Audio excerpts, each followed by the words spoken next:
Assalamualaikum warahmatullahi wabarakatuh. Nah, biasanya kalian bertemu langsung bersama Pak Diki secara live. Nah, sekarang Bapak akan muncul dalam versi animasi. Hari ini Bapak akan menjelaskan materi tentang IPA.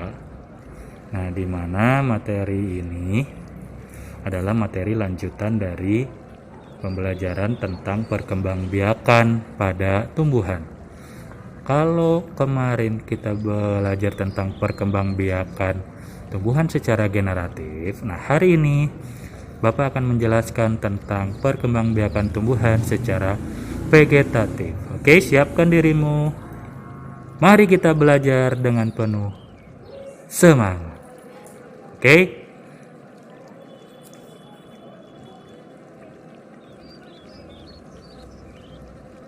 Nah, kalian kan sudah tahu cara perkembangbiakan pada tumbuhan itu ada dua, yaitu generatif dan vegetatif. Kalau kemarin generatif itu kan artinya perkembangbiakan yang melalui proses perkawinan.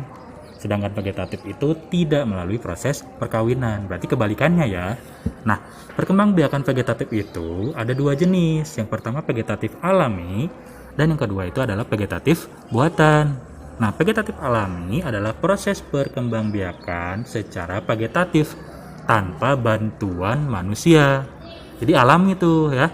Nah, contohnya tumbuhan yang berkembang biak dengan akar tinggal atau rizoma, spora, lalu ada umbi lapis, umbi batang, geragi atau stalon, lalu ada tunas dan ada tunas adventif. Nah, sekarang kita akan bahas dulu tentang vegetatif alami. Yang pertama yaitu perkembangbiakan tumbuhan dengan cara akar tinggal. Nah, batang yang tumbuh menjalar di dalam tanah atau biasa disebut dengan akar tinggal atau akar rimpang atau akar tongkat. Nah, contoh tumbuhan yang berkembang biak dengan cara ini adalah lengkuas, jahe, kunyit, temulawak ya. Itu contohnya yang termasuk dalam akar tinggal. Nah, yang selanjutnya adalah perkembangbiakan tumbuhan dengan cara spora. Nah, spora adalah inti sel yang berubah fungsi menjadi alat perkembangbiakan. Contoh tumbuhan yang berkembang biak dengan cara ini adalah tanaman paku. Pada tanaman paku, spora dibentuk pada daun. Spora terletak pada kotak spora atau sporanium yang berkumpul di dalam sorus yang merupakan kumpulan kotak spora. Sorus terletak di tepi bawah daun yang berupa seperti bintik-bintik kecoklatan, seperti gambar ini nih. Nah, saat sporanium pecah, maka spora itu akan keluar dan jatuh pada tempat yang cocok. Nah, baru akhirnya tumbuh tanaman paku yang baru. Nah, lalu yang ketiga nih, perkembangbiakan tumbuhan dengan cara umbi lapis. Ini pasti kalian sudah tahu karena kalian pasti sering melihatnya di rumah. Umbi lapis adalah daun yang berlapis-lapis dan tebal sehingga membentuk seperti batangnya pada bagian dasar tumbuhan akar serabut. Nah, di antara lapisan-lapisan umbi lapis terdapat bakal tunas. Jika umbi lapis ditanam, bakal tunas akan tumbuh menjadi tunas dan tumbuh menjadi tanaman baru. Contohnya kayak bawang putih, kayak gini nih. Terus ada bawang merah, bawang bombay. Yang keempat itu adalah perkembangbiakan tumbuhan dengan cara umbi batang. Nah, umbi batang sendiri adalah batang yang tumbuh di dalam tanah dan digunakan untuk menyimpan cadangan makanan dan membentuk umbi. Jika umbi ditanam, tunas bisa tumbuh dan membentuk tumbuhan yang baru.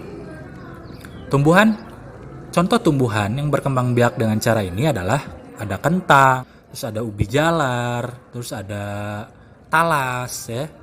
Nah, itu adalah yang keempat. Yang kelima, perkembangbiakan tumbuhan dengan cara geragi.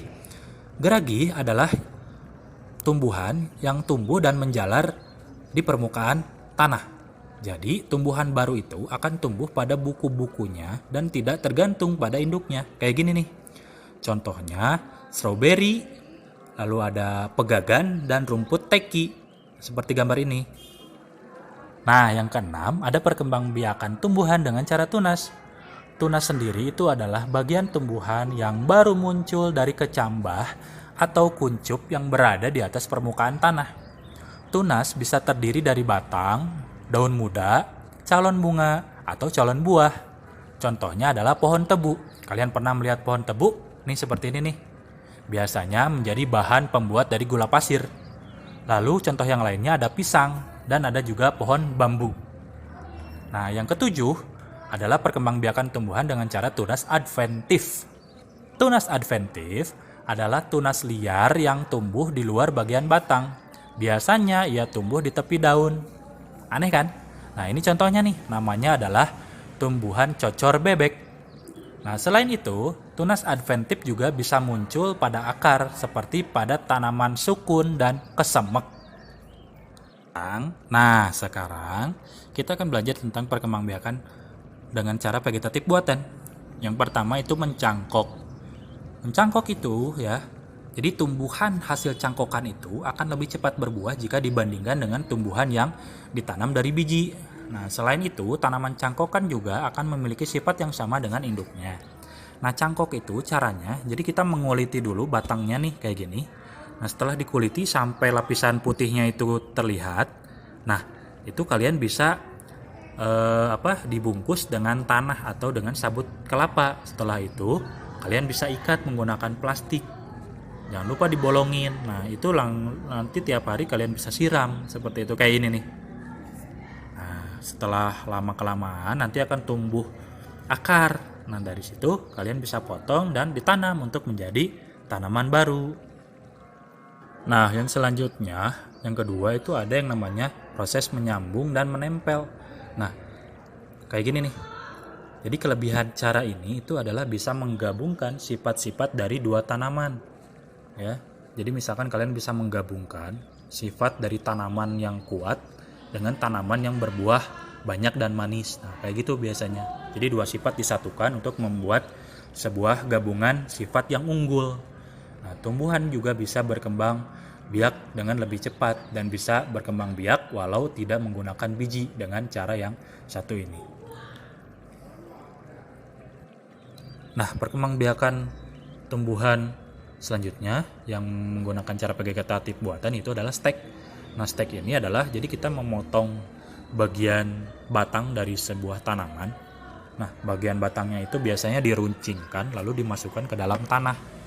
Nah, selama kelamaan batang yang tadinya tidak memiliki akar itu akan tumbuh akar dan sehingga nantinya akan tumbuh menjadi tanaman seperti biasanya. Nah, contoh yang bisa tanaman kalian stek itu adalah ada singkong ya atau sampe itu.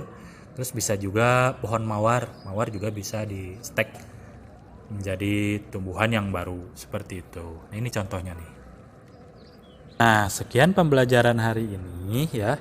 Bapak harap materi ini bisa tersampaikan dan bisa diserap baik oleh kalian ya. Jangan lupa jaga kesehatan ya. Tetap menggunakan masker kalau kemana-mana. Usahakan diam di rumah ya, karena kita dalam masa masih zona oranye pandemi COVID di Kota Bandung ya. Semoga kita bisa cepat bertemu di kelas. Kurang dan lebihnya Bapak mohon maaf.